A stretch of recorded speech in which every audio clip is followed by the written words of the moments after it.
l'appui nucléaire pour l'Ukraine. Trump est généralement beaucoup plus audacieux sur les questions d'armement. Washington veut-il vraiment doter Kiev d'armes nucléaires et où seront-elles déployées exactement? La nouvelle hystérie du papy du Kremlin. Cela signifie qu'il s'agira d'une violation de toutes les obligations assumées. Et le mécontentement de la Chine. C'est l'ouverture de la boîte de Pandore. Fakti Tijnia a analysé la probabilité d'un retour de l'Ukraine dans le club nucléaire. Initialement, l'autorisation de frapper Atacams sur le territoire de la Russie.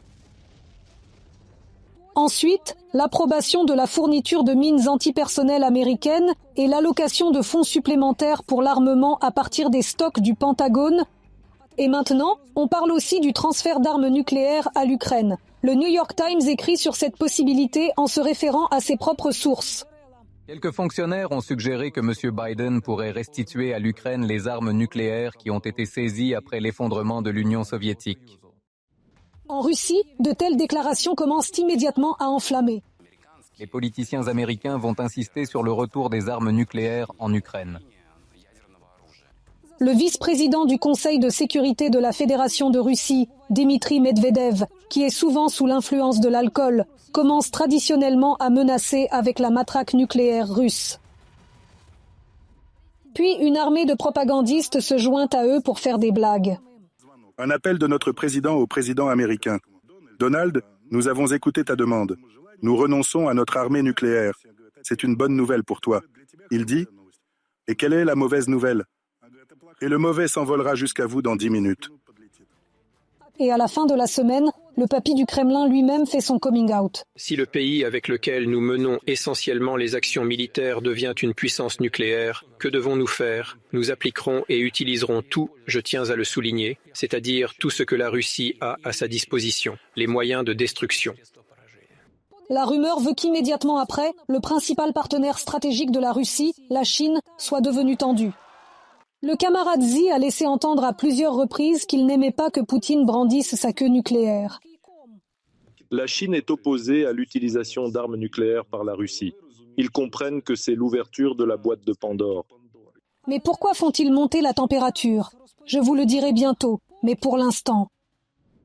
Voyons ce que signifie l'expression « rendre les armes qui ont été saisies après l'effondrement de l'URSS ». Car elle n'existe plus physiquement depuis longtemps. Alors j'ai une question, que faut-il retourner?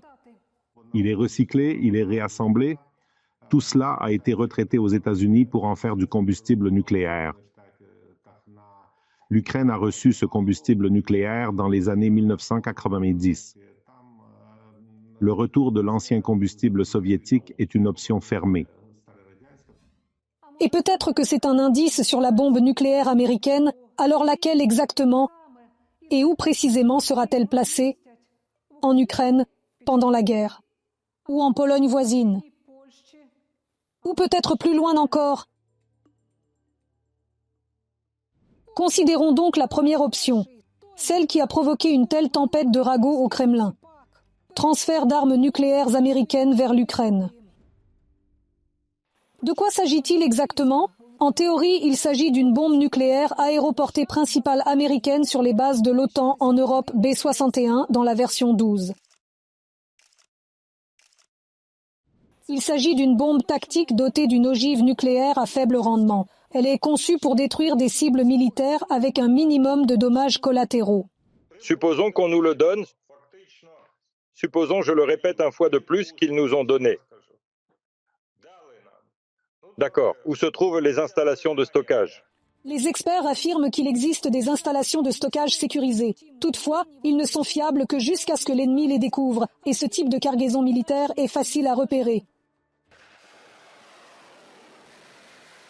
L'option consistant à stocker les ogives nucléaires dans un État voisin, comme la Pologne ou un autre pays de l'OTAN, semble plus probable.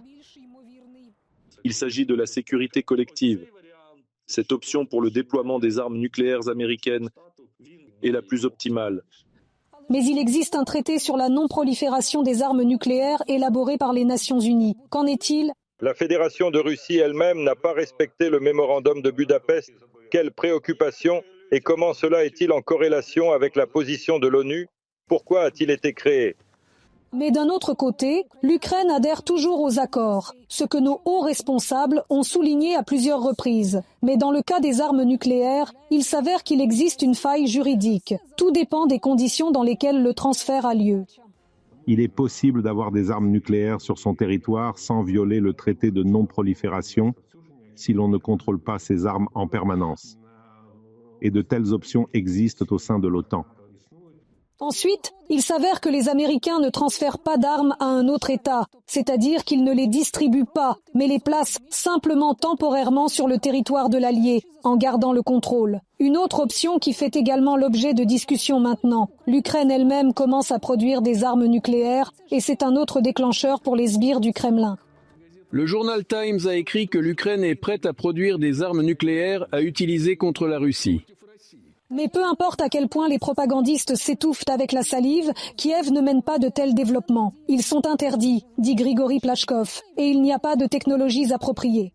Conformément au droit international, nous ne pouvons pas enrichir l'uranium, car il s'agit d'une technologie à double usage. Troisième, c'est le moment où nous recyclerons notre combustible nucléaire usé. Ce n'est pas non plus encore réaliste, car nous n'avons pas non plus cette technologie. Toutefois, nos experts sont plutôt sceptiques quant à la mesure dans laquelle des scénarios d'armes nucléaires sont possibles pour l'Ukraine. Je ne crois pas que des armes nucléaires puissent apparaître sous quelque forme que ce soit sur le territoire de l'Ukraine dans un avenir proche.